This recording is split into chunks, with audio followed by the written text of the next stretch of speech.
Chief ഗസ്റ്റായിട്ട് ഇവിടെ വന്നിട്ടുള്ള Russia എന്ന് വന്നിട്ടുള്ള Juliana Apostol, ULM founder Premji Sirohiji, ULM co founder Mukund Patel, Shri Madhavranjan Sarkar west Bengal, പിന്നെ വേദിയിലിരിക്കുന്ന എല്ലാവർക്കും നമസ്കാരം. I have extremely delighted to welcome you all at this occasion of Universal Life Management organized most important awareness meeting. I would like to introduce our chief guest. ആദ്യമായിട്ട് Yuliana അപ്പോസ്റ്റൽജി, she is from Russia. അടുത്തത് ULM founder Premji Sirohiji from Delhi. नमस्कार sir. उसके बाद അടുത്തത് Shri Mukund bhai Patel from Gujarat. Next Shri Madhavranjan ji, west Bengal. നമ്മുടെ ഈ ഇന്നത്തെ മീറ്റിങ്ങിൻ്റെ ലക്ഷ്യം എന്ന് പറയുന്നത് ആധികാരികമായിട്ട് പറയാൻ വേണ്ടിയിട്ടാണ് നമ്മുടെ പ്രേംജി ULMൻ്റെ ഫൗണ്ടർ ഇവിടെ എത്തിയിട്ടുള്ളത്. പുള്ളി ആധികാരികമായിട്ട് ഇത് എന്താണ്, എന്തിനു വേണ്ടിയിട്ടാണ് എന്നുള്ള കാര്യങ്ങളെല്ലാം വിശദമാക്കി വിവരിച്ച് മനസ്സിലാക്കി തരുന്നതാണ്. പുള്ളി സംസാരിക്കുന്നത് ഹിന്ദിയിലായിരിക്കും, അതിന് ഞാൻ ട്രാൻസ്ലേറ്റ് ചെയ്ത് മലയാളത്തിൽ പറഞ്ഞുതരാം. അതിന് വേണ്ടിയിട്ട് ഞാനിപ്പോൾ ഇതിൻ്റെ ഇൻട്രൊഡക്ഷൻ കൂടുതൽ പറയണമെന്ന് വെച്ച് കഴിഞ്ഞാൽ, ഇത് പുതിയതായിട്ട് ഇന്ത്യയിൽ ഇൻട്രൊഡ്യൂസ് ചെയ്യാൻ പോകുന്ന, ഇന്ത്യയിലല്ല ഓൾ ഓവർ വേൾഡിൽ ഇൻട്രൊഡ്യൂസ് ചെയ്യാൻ പോകുന്ന ഒരു പുതിയൊരു സിസ്റ്റമാണ്. അപ്പോൾ ആ സിസ്റ്റം വന്നിട്ട് ഇപ്പോൾ നമ്മൾ അനുഭവിക്കുന്നത് എന്താണോ അതിൻ്റെ നേരെ എഗെയിൻസ്റ്റ് ഓപ്പോസിറ്റ് ആയിട്ടുള്ള ഒരു സിസ്റ്റമാണത്. ആ സിസ്റ്റം എന്താണെന്നുള്ളത് പുള്ളിയിൽ നിന്ന് നമുക്ക് കേൾക്കാം. അപ്പോൾ എൻ്റെ സ്പീച്ച് ഞാൻ അവസാനിപ്പിക്കുകയാണ്. Thank you. ULM के बारे में आपको आप लोगों को एक्सप्लेनेशन करने के लिए मैं श्री ULM फाउंडर प्रेमजी सिरोही जी को इनवाइट करता हूँ. जी, सभी को मेरा नमस्कार. और हम लोग यहाँ पे जिस चीज़ का प्रपोजल देने के लिए इकट्ठा हुए हैं, तो ये एक ऐसी नई व्यवस्था का प्रपोजल है जो आने वाले समय में आएगी इन फ्यूचर. और हम लोग सोच रहे हैं कि ये भारत में इसके लिए हम लोग 2029 के जो इलेक्शंस होंगे लोकसभा के, उसमें इस चीज़ को लाना स्टार्ट कर देंगे. इस तरह का हम लोग सोच रहे हैं, इसका कैलकुलेशन लगा रहे हैं. വരുന്ന 2029 വരുന്ന ഇലക്ഷനിൽ അപ്പയർ ചെയ്യാൻ വേണ്ടിയിട്ട് പ്രിപ്പയർ ചെയ്യാൻ ഒരു പാർട്ടി, ULM എന്നുള്ള പേരിൽ തന്നെ ഒരു പാർട്ടി, അതായത് പൊളിറ്റിക്കൽ പാർട്ടിയുടെ ഫോർമേഷൻ്റെ സ്റ്റാർട്ടിംഗ് ആണിത്. അപ്പോൾ അത് ഓൾ ദ വേൾഡിൽ പുതിയൊരു സിസ്റ്റം ആയിരിക്കും ഇൻട്രോഡ്യൂസ് ചെയ്യുന്നത്. और ये सिस्टम पूरी दुनिया के लिए है, पूरे संसार के लिए है. भारत से स्टार्ट करेगा या और कहीं से भी स्टार्ट हो सकता है. तो इसके बारे में हम लोग आज चर्चा करेंगे कि ये है क्या चीज़, और इससे जो हमारा फ्यूचर है, जो आने वाला समय है, वो हम लोगों के लिए, हम लोगों की परवर, जो आगे लोग आएंगे, हम लोगों के बच्चे और उनके बच्चे, जो पीढ़ियाँ आएंगी, तो वो कैसे आज की समस्याओं से नहीं जूझेंगे और ये समस्याएं कैसे उस सिस्टम में पैदा नहीं होंगी, इस बारे में सारी की सारी बात करेंगे, चर्चा करेंगे यहाँ कि ये क्या चीज़ है. ഈ സിസ്റ്റം വന്നിട്ട് ഇന്ത്യയിലേക്ക് മാത്രമല്ല, എല്ലാ ഓൾ ദ വേൾഡിലേക്ക് വേണ്ടിയിട്ടാണ്. പക്ഷേ उस व्यवस्था का पर्पज क्या होता है, और अब तक जितनी भी व्यवस्थाएं आई हैं उस पर्पज के कितना नज़दीक पहुंची हैं, इस बात को भी समझेंगे. നമുക്ക് ഈ സിസ്റ്റത്തിന്റെ ആവശ്യം എന്തുകൊണ്ട്, ഈ പുതിയൊരു സിസ്റ്റം എന്തുകൊണ്ട് നമുക്ക് ഇവിടെ ഇംപ്ലിമെന്റ് ചെയ്യേണ്ടി വരുന്നു. അപ്പോൾ അത് ഇപ്പോൾ നമ്മൾ അനുഭവിച്ചു കൊണ്ടിരിക്കുന്നത് നമുക്ക് അറിയാവുന്നതാണ്. അപ്പോൾ അതിൻ്റെ എഗേൻസ്റ്റ് ആണെന്ന് ഞാൻ നേരത്തെ പറഞ്ഞിരുന്നു. അപ്പോൾ അത് അങ്ങനെയുള്ള ഒരു പുതിയൊരു സിസ്റ്റമാണ്. അത് ഇനിയും ചർച്ചയിലോട്ട് വരാം. നമുക്ക് അതിനെപ്പറ്റി കൂടുതൽ ചർച്ചയിലേക്ക് വരാം. നിങ്ങൾക്ക് ആവശ്യമുള്ള എന്തെങ്കിലും ഡൗട്ടുകൾ ഉണ്ടെന്നുണ്ടെങ്കിൽ ചോദിക്കുകയും ചെയ്യാം. तो व्यवस्था हमेशा ही जो हमारी समस्याएं रहती हैं उनको एड्रेस करने के लिए होती है, उनको समाप्त करने के लिए, और जो हमें चाहिए होता है व्यवस्था से, जैसे अच्छी ज़िंदगी चाहिए होती है, हमें अच्छा घर चाहिए, अगर जॉब है तो अच्छी जॉब चाहिए, अच्छी एजुकेशन चाहिए, अच्छा पूरा सब इंफ्रास्ट्रक्चर चाहिए, सड़क, बिजली, पानी, ट्रांसपोर्ट, है ना, हॉस्पिटल, जिम, स्टेडियम, जो भी कुछ चाहिए होता है अच्छी ज़िंदगी जीने के लिए, वो सब लोगों को मिल सके, ये कोई भी व्यवस्था का एम होता है। लेकिन अभी तक की जो व्यवस्थाएं हैं वो 10% से ज़्यादा कोई ये चीज़ पूरी तरह से प्रोवाइड नहीं करा पाई, 10% खाली। നമുക്കിപ്പോൾ നമ്മളുടെ ഈ സിസ്റ്റത്തിൽ, നമ്മളിപ്പോൾ അനുഭവിച്ചുകൊണ്ടിരിക്കുന്ന സിസ്റ്റത്തിൽ എല്ലാവരും തുല്യ ദുഃഖിതരാണ്. എല്ലാവർക്കും കിട്ടേണ്ട ബെനിഫിറ്റ് ആർക്കും കിട്ടേണ്ടതായിട്ടുള്ള ബെനിഫിറ്റ് കിട്ടുന്നില്ല. പറയുന്നതൊന്ന് പ്രവൃത്തിയിൽ വേറൊന്നാണ്. അപ്പോൾ അതിൻ്റെ കോൺസിക്വൻസ് ആണ് നമ്മൾ അനുഭവിച്ചുകൊണ്ടിരിക്കുന്നത്. അതുകൊണ്ടാണ് പുതിയ ഈ ഒരു സിസ്റ്റത്തിൻ്റെ ആവശ്യം വരുന്നത്. तो अब इनके कारण क्या रहे हैं? अभी तक की व्यवस्थाएं जितनी रही हैं, जब हम जंगल से यहाँ तक आए हैं, तो जंगल से फिर कबीलाई सिस्टम हुआ, फिर उसके बाद राजाओं का सिस्टम आया, फिर अभी ये गणतंत्र का सिस्टम चल रहा है, लोकतंत्र टाइप का। तो अभी तक हम 10% से ज़्यादा को नर्चर नहीं कर सके हैं, उनको सुख सुविधाएं नहीं दे सके हैं। ऐसा सिस्टम अभी तक बन नहीं सका है, बहुत सारे प्रयास करने के बावजूद भी। तो उसके क्या कारण है, अभी आगे हम उसके कारणों में जाएंगे कि ऐसा करने के बावजूद भी अब तक हम लोग क्यों उसके आगे बढ़ नहीं सके, समस्या क्या थी? നമ്മൾ ആദിവാസി എന്ന് പറഞ്ഞാൽ ജംഗിൾ, കാട്ടിൽ ജീവിച്ചു വന്നവരാണ്. ആ ഒരു സിസ്റ്റം തന്നെ ഇങ്ങനെ ഫോളോ ചെയ്ത് വന്നുകൊണ്ടിരിക്കുകയാണ്. അതിൽ നിന്നും ഒരുപാട് ചേഞ്ച് ഇതുവരെ വന്നിട്ടില്ല. നമ്മളിപ്പോൾ ഒരുപാട് ശാസ്ത്രീയമായിട്ട് ഒരുപാട് പുരോഗതിയിൽ പ്രാപിച്ചു എങ്കിലും നമുക്ക് കിട്ടേണ്ട ബെനിഫിറ്റ്, നമുക്ക് മനുഷ്യർക്ക് കിട്ടേണ്ടതായിട്ടുള്ള ബെനിഫിറ്റ് ഒന്നും ഒരു 10% പോലും കിട്ടുന്നില്ല. അപ്പോൾ അതിൻ്റെ കോൺസിക്വൻസസ് ആണ് നമ്മളിപ്പോൾ അനുഭവിച്ചുകൊണ്ടിരിക്കുന്നത്. അപ്പോൾ അതിൽ നിന്നും നമുക്ക് വേറൊരു രീതിയിൽ എല്ലാവർക്കും ബെനിഫിറ്റ് കിട്ടത്തക്ക രീതിയിലുള്ള ഒരു സിസ്റ്റം കൊണ്ടുവരണം. അതിനു വേണ്ടിയിട്ടുള്ള പ്രയാസത്തിലാണ്, അതിനു വേണ്ടിയിട്ടുള്ള പ്രയത്നത്തിലുമാണിത്. इसके कारण में अगर हम आज देखें कि आज भी क्यों अधिकतम लोग इस व्यवस्था से वंचित हैं, बचे हुए हैं, तो देखेंगे कि उनके पास में है, क्योंकि आज का समय पैसे का समय है, माने करेंसी का समय है। तो जिसके पास करेंसी होती है वो मार्केट में से कुछ भी खरीद सकता है, और जिसके पास करेंसी नहीं होती तो वो जाके मार्केट में से कुछ खरीद नहीं सकता है, उसको गरीब जैसा ही रहना पड़ता है। तो पैसे का जो सिस्टम है वो 10% लोगों तक खूब जा रहा है। उनके पास 1 करोड़, 2 करोड़, 10 करोड़, 50 करोड़, आगे बहुत बड़ा करोड़ है, तो उनको ठीक है, वो उनको जो चाहिए वो खरीद लेते हैं। लेकिन इसके नीचे जितने भी लोग हैं उनके पास पैसा कम होता चला जाता है, और उस पैसे कम होने की वजह से उनकी गरीबी बनी रहती है और वो इस सिस्टम से बाहर रह जाते हैं। ഇപ്പോൾ നമ്മൾ 10% ധനികരാണ്. അപ്പോൾ ആ ധനികര് എന്നിട്ട് ഇവിടെ കോടിപതികളായിട്ട് ഇങ്ങനെ പോയിക്കൊണ്ടിരിക്കുകയാണ്. അപ്പോൾ 90% പേരും ദരിദ്രരായിട്ട് പോയിക്കൊണ്ടിരിക്കുകയാണ്.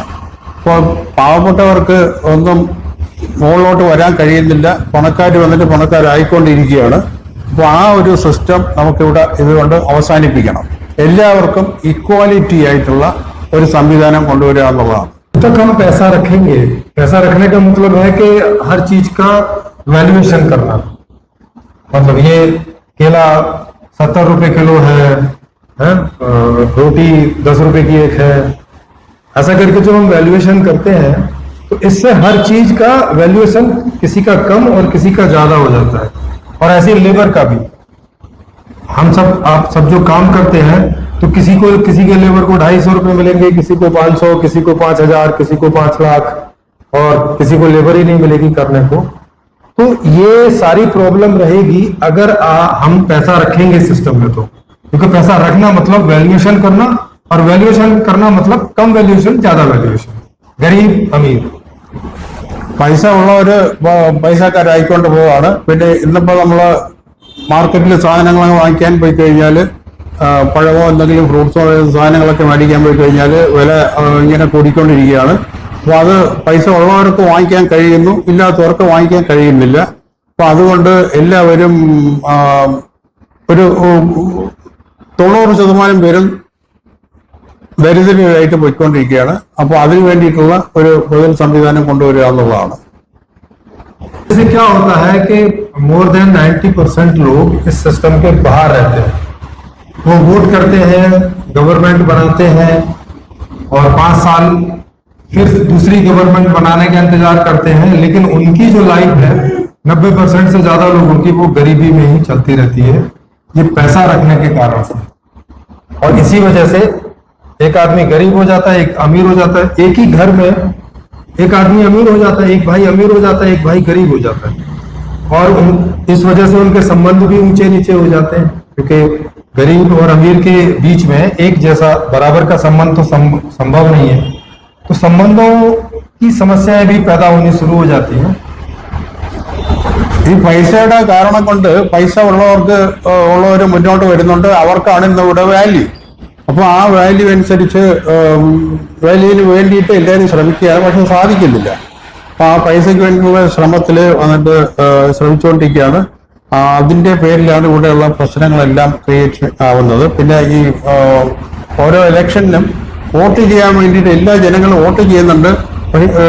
ജയിച്ചു കഴിഞ്ഞു കഴിഞ്ഞാൽ അവർ പറയുന്നതും പ്രവൃത്തിയും വേറൊന്നായി മാറിക്കൊണ്ടിരിക്കുകയാണ്. ഈ വോട്ട് ചെയ്ത ജനങ്ങളെല്ലാം പിന്നെ അവരുടെ ഒരു സ്ലേവായി മാറിക്കൊണ്ടിരിക്കുകയാണ്, സ്ലേവാക്കി മാറ്റുകയാണ്. देख रहा था ओणम में बहुत लंबी लंबी लाइन लगी हुई थी वो दान लेने के लिए लोगों की जगह जगह पे। तो वो किस लिए उस लाइन में लग रहे हैं? इसीलिए लग रहे हैं कि उनके पास पैसा नहीं है। अगर उनके पास पैसा होता तो वो मार्केट से खरीदते। ऐसे लंबी लाइन में बारिश हो रही है, कल मैंने देखा था बारिश हो रही थी, बारिश में कोई लोग भीग रहे थे, कोई छाता लेके खड़े थे, लंबी लाइन। तो ये ऐसा क्यों हो रहा है? ऐसा इसी वजह से हो रहा है कि हमने मार्केट में पैसा रखा हुआ है लोगों के जीवन में, और पैसा आने का सिस्टम ऐसा रखा है कि वो सबके पास नहीं आ सकता। अभी क्यों नहीं आ सकता है उसके बारे में बताऊंगा, और उसमें सरकार भी कुछ नहीं कर सकती है ना। सरकार भी उस बात के आगे मजबूर है, उस कारण के आगे। तो वो कारण मैं भी आपके सामने रखूंगा कि पैसा हम सबके पास पर्याप्त मात्रा में क्यों नहीं आ सकता आज के सिस्टम में।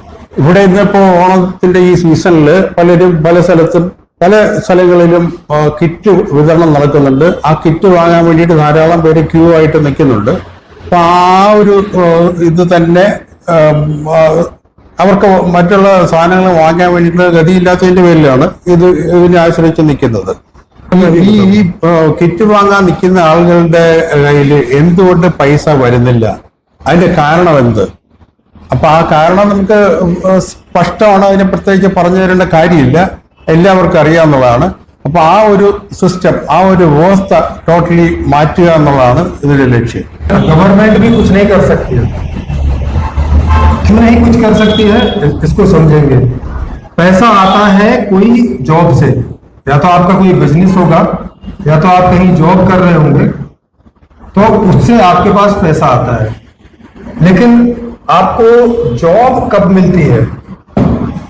जॉब आपको कब मिलती है कि पहले आप मार्केट में मांग करेंगे, और मांग करने से उसका जो प्रोडक्शन करता है उस तक मांग पहुंचेगी, और फिर वो एम्प्लॉयमेंट पैदा करता है, फिर वो रोजगार निकालता है, तब आपको रोजगार मिलता है। तो पहले आपको मांग करना पड़ेगा, और मांग आप कर नहीं सकते क्योंकि आपके पास पैसा नहीं है, तो एम्प्लॉयमेंट भी जनरेट हो नहीं सकता। इसलिए सरकार बहुत जोर लगाती है एम्प्लॉयमेंट पैदा करने के लिए, पर नहीं कर पाती है इसी कारण से कि अभी की व्यवस्था उल्टी है। वो बोलती है कि पहले मांग करो और फिर आपको रोजगार मिलेगा, लेकिन आप पहले मांग कर नहीं सकते क्योंकि पहले तो रोजगार चाहिए, पैसा आएगा तो फिर मांग करोगे। तो यहाँ पे सब फंसा हुआ है। മാർക്കറ്റിൽ നിന്ന് എന്തെങ്കിലും സാധനങ്ങളൊക്കെ വാങ്ങിക്കണമെന്നുണ്ടെങ്കിൽ പൈസ തീർച്ചയായിട്ടും വേണം. പക്ഷെ അവർ വാങ്ങാൻ പറ്റുന്നില്ല. വാങ്ങാൻ പറ്റാത്തതിൻ്റെ പേരിൽ അവർ മിനിമം സാധനങ്ങൾ വാങ്ങിക്കുകയാണ് ചെയ്യുന്നത്. അതായത് മാക്സിമം അവരുടെ കയ്യിൽ പൈസ ഉള്ള ആ രീതിയിൽ സാധനങ്ങൾ മേടിക്കുന്നു. മാക്സിമം അവർക്ക് ആവശ്യത്തിൽ, അതായത് സാറ്റിസ്ഫൈഡ് ആയിട്ടുള്ള രീതിയിൽ സാധനങ്ങൾ വാങ്ങാൻ ആർക്കും കഴിയുന്നില്ല. 90% പേർക്കും കഴിയുന്നില്ല. അത് പിന്നെ സർക്കാരിന് ഈ പൈസ എല്ലാവർക്കും പ്രൊവൈഡ് ചെയ്യാനും പറ്റുന്നില്ല. സർക്കാരിന് പറ്റാത്തൊരു കാര്യമാണ്. അപ്പോൾ അതുകൊണ്ട് ആ ഒരു കാരണം കൊണ്ട് തന്നെ ഈ പിന്നെ സാധനങ്ങൾ മാർക്കറ്റിൽ വേണമെന്നുണ്ടെങ്കിൽ പൈസ വേണം. പൈസ ആളുകൾ മേടിക്കണമെങ്കിൽ അവരുടെ കയ്യിൽ പൈസ വേണം. പൈസ ഉണ്ടെങ്കിൽ മാത്രമേ വാങ്ങിക്കാൻ പറ്റുള്ളൂ. അതിനനുസരിച്ച് മാത്രമേ പ്രൊഡക്ഷൻ നടത്താൻ പറ്റുള്ളൂ, പ്രൊഡക്ഷൻ നടക്കുകയുള്ളൂ. അപ്പൊ ആ സാധനങ്ങൾ വാങ്ങിക്കാൻ പൈസ ഇല്ലാന്നുണ്ടെങ്കിൽ ആളുകൾ സാധനങ്ങൾ വാങ്ങത്തില്ല. അതിനനുസരിച്ച് പിന്നെ പ്രൊഡക്ഷനും കുറയും. അങ്ങനെയാണ് ഇപ്പോൾ പൊയ്ക്കൊണ്ടിരിക്കുന്ന അവസരം. इस वजह से अधिकतर लोगों को, क्योंकि जॉब नहीं है तो पैसा नहीं है उनके पास, पैसा नहीं है तो वो मांग नहीं कर सकते, और वो इस अर्थव्यवस्था से शुरू में ही बाहर हो जाते हैं. वो हैं इस देश के नागरिक और इस व्यवस्था का फिर भी हिस्सा नहीं है. അത് തന്നെ ഈ പൈസ ഇല്ലാത്തതിന്റെ പേരിൽ അവർക്ക് സാധനങ്ങൾ വാങ്ങിക്കാൻ പറ്റുന്നില്ല.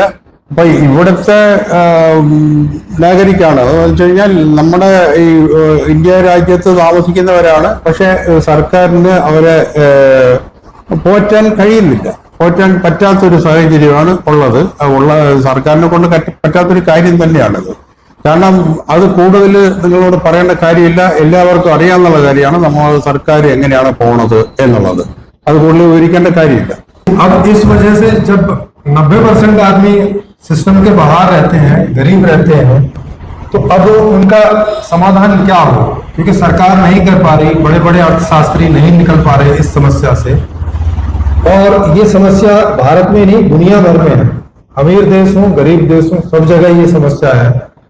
इस वैल्यूएशन की वजह से, इस जो गरीबी और अमीरी की वजह से ये पूरी दुनिया में ये समस्या है. और इसका समाधान अभी के जो अर्थशास्त्री हैं उनके पास नहीं है. वो बहुत जोर लगा रहे हैं लेकिन नहीं कर पा रहे हैं. तो अभी मैं इसका समाधान आपको इसके बाद बताऊंगा कि इसका क्या समाधान है, और देर सवेर वो करना ही पड़ेगा, दूसरा कोई उपाय नहीं रहेगा. ഈ സംവിധാനം കൊണ്ട് ദുഃഖിക്കുന്ന ആൾക്കാരാണ് ഇപ്പൊ കൂടുതലുള്ളത്. അപ്പോ സർക്കാരിന്റെ വന്നിട്ട് ഇപ്പോ ഈ പൈസ കൊണ്ടുള്ള ഒരു സിസ്റ്റം ആയതിന്റെ പേരിൽ പൈസ എല്ലാവർക്കും പ്രൊവൈഡ് ചെയ്യാനും പറ്റില്ല, എല്ലാവർക്കും ജോലിയും ഇല്ല. ജോലിയില്ലാത്ത ഈ ഒരു സാഹചര്യത്തിൽ ഇവർക്ക് ഈ സിസ്റ്റം, ഇപ്പോ നടക്കുന്ന സിസ്റ്റത്തിൽ എല്ലാവരും തുല്യ ദുഃഖിതരാണ്. അതിന്റെ പ്രതിവിധിയാണ് ഇനി പറയാൻ പോണത്. जो सॉल्यूशन है वो इस तरह से है कि हमें, क्योंकि पैसे की वजह से बात शुरू नहीं हो पा रही है. जब पैसा नहीं है आदमी के पास तो वो मार्केट में नहीं जा रहा, और मार्केट में मांग नहीं कर रहा है तो उसका प्रोडक्शन नहीं हो रहा है, तो जॉब भी नहीं निकल रही है. तो इस वजह से कोई भी देश और देश के लोग गरीब बने हुए हैं पैसे की वजह से. इस पैसे को ही हमें पहले हटाना पड़ेगा. एक जो ये ऑब्स्टेकल है, एक रुकावट है, इस पैसे को ही पहले हमें हटाना पड़ेगा. ये हटाने से क्या होगा कि हर आदमी उसको जो चाहिए वो मांग सकेगा जाके, कि मुझे रोटी चाहिए, मुझे घर चाहिए, सड़क चाहिए, हॉस्पिटल चाहिए, वगैरह वगैरह सब. ഈ പൈസ കൊണ്ടാണ്, ഈ പൈസ ഉള്ളതിന്റെ പേരിൽ, ആ പൈസയുടെ പേരിലാണ് എല്ലാവരും ദുഃഖിതരായിട്ട് കഴിയുന്നത്. അപ്പോൾ ഈ നമ്മുടെ ഇപ്പോ ഈ ULM സിസ്റ്റം മെയിൻലി അത് ഫോക്കസ് ചെയ്യുന്നത് ഇപ്പോൾ ഉള്ള ഈ അർത്ഥശാസ്ത്രം, അതായത് ഇപ്പോൾ ഉള്ള ഒരു ധനശാസ്ത്രം, അത് ടോട്ടലി അശാസ്ത്രീയമാണ്. ആ അശാസ്ത്രീയമായിട്ടുള്ള ധനശാസ്ത്രം മാറ്റി ഈ അതായത് ഈ ധനികരും ദരിദ്രരും ഇല്ലാത്ത ഒരു സമത്വമായിട്ടുള്ള ജീവിത സാഹചര്യം ഉണ്ടാക്കാൻ വേണ്ടിയിട്ട് ഈ പൈസ എന്നുള്ള സംഭവം ഇല്ലാതായാൽ മാത്രമേ പറ്റുള്ളൂ. ആ പൈസ എന്നുള്ള കോൺസെപ്റ്റ് ഇല്ലാതാക്കുകയാണ് ഇതിന്റെ മെയിൻ അതിന് ഫോക്കസ് ചെയ്യുന്നത്. അതെങ്ങനെയാണ് എന്നുള്ളത് വിവരിക്കുന്നതാണ്. पैसा हटा देंगे तो उसके लिए हमें थोड़ी व्यवस्था भी बदलनी पड़ेगी, क्योंकि फिर ऐसी प्राइवेट टैप की व्यवस्था नहीं हो सकती. है ना, क्योंकि अगर हम प्राइवेट व्यवस्था रखेंगे तो पैसा रखना ही पड़ेगा, तो पैसा हटाएंगे तो फिर अब वहां पे वैल्यूएशन नहीं होगा, है ना। किसका श्रम ज्यादा पैसे का है और किसका श्रम सस्ता है, ये वाला मूल्यांकन हम कर नहीं सकते वहां पे। तो जैसे ही पैसा हटाएंगे तो हमें थोड़े से व्यवस्था में बदलाव करने पड़ेंगे। वो क्या बदलाव होंगे मैं अभी उसको बताऊं। ഈ പൈസ മാറ്റിക്കഴിഞ്ഞാൽ അത് എങ്ങനെയാണ് പിന്നീടുള്ള സിസ്റ്റം എങ്ങനെയാണ് നമ്മൾ ബാക്കി കാര്യങ്ങൾ എങ്ങനെയാണ് ഇംപ്ലിമെന്റ് ചെയ്യുന്നത് അതിനെപ്പറ്റി വിവരിക്കുന്നതാണ്.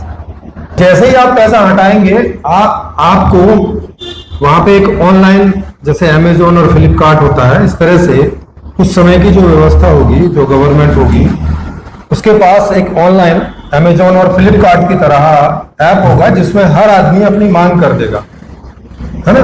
वो अपनी डिमांड कर देगा कि मुझे इतना खाना चाहिए, इतना ये घर चाहिए, मेरा फैमिली इतना बड़ा है तो इतना बड़ा फ्लैक्स चाहिए, ये चाहिए, वो चाहिए, ये सारी वो उसको जब जब मांग होती रहेगी वो मांग करता रहेगा वहां पे, और ये मांग सरकार के पास पहुंचेगी और सरकार इस मांग के हिसाब से उसके प्रोडक्शन की व्यवस्था करेगी और उसको उसका प्रोडक्शन करके जहां जहां से जो मांग आई है वो वहां से उन तक सप्लाई करेगी, आपूर्ति करेगी। इस तरह से क्या होगा कि हर आदमी, उस देश के जितने भी नागरिक हैं, वो हर आदमी के पास उसकी मांग के हिसाब से वो चीजें पहुंचती रहेंगी, जैसी जिंदगी उसे चाहिए, जितना खाना चाहिए, जितना कपड़ा चाहिए, जितना घर चाहिए, वगैरह वगैरह। പൈസ മാറ്റിക്കഴിഞ്ഞാൽ, പൈസ എന്ന് പറഞ്ഞ കൺസെപ്റ്റ് മാറ്റിക്കഴിഞ്ഞാൽ ഈ സിസ്റ്റം, ഇപ്പോൾ ഉള്ള സിസ്റ്റം ടോട്ടലി മാറും, മറ്റൊരു സിസ്റ്റത്തിലേക്ക് വരും. അപ്പോൾ ആ സിസ്റ്റം എന്നാണ് പറയുന്നതെന്ന് വെച്ച് കഴിഞ്ഞാൽ ആളുകൾക്ക് ആവശ്യമുള്ള ഏതെന്ത് സാധനം വേണേലും അവർക്ക് അവരുടെ വീടുകളിൽ ഇരുന്നു കൊണ്ട് തന്നെ ഓൺലൈനിലൂടെ സാധനങ്ങൾ മേടിക്കാവുന്നതാണ്. എന്ന് പറഞ്ഞാൽ പൈസ കൊടുക്കാതെ തന്നെയാണ് വീടുകളിൽ സാധനങ്ങൾ എത്തിക്കുന്ന ഒരു സിസ്റ്റമാണ് നമ്മൾ ഇത് ഫോക്കസ് ചെയ്യുന്നത്. आप देख सकते हैं कि अभी के सिस्टम में लोग मांग नहीं कर पा रहे हैं और उस सिस्टम में पूरी मांग कर पाएंगे तो पूरा प्रोडक्शन हो पाएगा, तो हर आदमी को उसे जो चाहिए वो मिल पाएगा, और यही अमीरी होती है। हर आदमी ऐसे ही जीना चाहता है कि जो भी लग्जरी उस समय मौजूद है उस देश में, वो उस सब को उपलब्ध हो उनकी मांग के हिसाब से। तो मांगेगा, प्रोडक्शन हो जाएगा और सप्लाई हो जाएगी, इस हिसाब से। ആവശ്യത്തിനനുസരിച്ചുള്ള സാധനങ്ങൾ നമ്മൾ സർക്കാർ തന്നെ പ്രൊഡക്ഷൻ തുടങ്ങിക്കഴിഞ്ഞാൽ ആളുകളുടെ പ്രൊഡക്ഷൻ ആവശ്യത്തിനനുസരിച്ചുള്ള പ്രൊഡക്ഷൻ നമ്മൾ സർക്കാരിൻ്റെ രീതിയിൽ തന്നെ തുടങ്ങുകയും ചെയ്യും. എന്നിട്ട് ആളുകൾക്ക് അവരുടെ ആവശ്യം എത്രത്തോളമാണോ അതിനനുസരിച്ച് ആളുകൾക്ക് ഇഷ്യൂ ചെയ്യുകയും ചെയ്യും. പക്ഷെ ഇത് വന്നിട്ട് ഫുൾഫിൽ ആവാൻ വേണ്ടിയിട്ട് കുറച്ച് സമയം എടുക്കും, അത്രേ ഉള്ളൂ. പക്ഷെ ഈ ഒരു സിസ്റ്റമാണ് ഇപ്പോൾ ഇംപ്ലിമെന്റ് ചെയ്യാൻ ഉദ്ദേശിക്കുന്നത്. कि सरकार कहां से देगी, वो क्या करेगी, कैसे बनाएगी। तो जो सरकार है उसके पास में सारा नेचुरल रिसोर्स और ह्यूमन रिसोर्स सब सरकार के पास होगा, क्योंकि अब किसी को सैलरी भी नहीं देनी है और कहीं से रिसोर्सेज खरीदना भी नहीं है, तो सारा रिसोर्स सरकार के पास है। तो जो भी डिमांड्स आएंगी उन डिमांड्स की का प्रोडक्शन ह्यूमन रिसोर्स और नेचुरल रिसोर्स को मिला के वो करते जाएंगे और उसकी सप्लाई होती जाएगी। तो वहां पैसा किसी को देना भी नहीं है और किसी से लेना भी नहीं है, माने ना किसी चीज की खरीद होगी और ना बेचना होगा। ഇപ്പോ സാറ് പറയുന്നത് അതേ രീതിയിൽ പറഞ്ഞു കഴിഞ്ഞാൽ ഒരുപക്ഷെ നിങ്ങൾക്ക് ആയില്ലാത്ത വരാം. അപ്പൊ അതുകൊണ്ട് ഞാൻ സാറ് പറയുന്നതിന്റെ ഇന്റൻഷൻ എന്താണെന്ന് വെച്ച് കഴിഞ്ഞാല് ഈ പ്രൊഡക്ഷൻ എല്ലാം സർക്കാർ തന്നെ തുടങ്ങുകയും ആളുകൾക്ക് ആവശ്യമനുസരിച്ചുള്ള സാധനങ്ങൾ സർക്കാർ തന്നെ ഇഷ്യൂ ചെയ്യുകയും ചെയ്യും. അപ്പോൾ ആളുകൾക്ക് ആർക്കും ഈ സാധനങ്ങൾ വാങ്ങിക്കാൻ വേണ്ടിയിട്ട് പൈസയുടെ ആവശ്യമേ വരുന്നില്ല.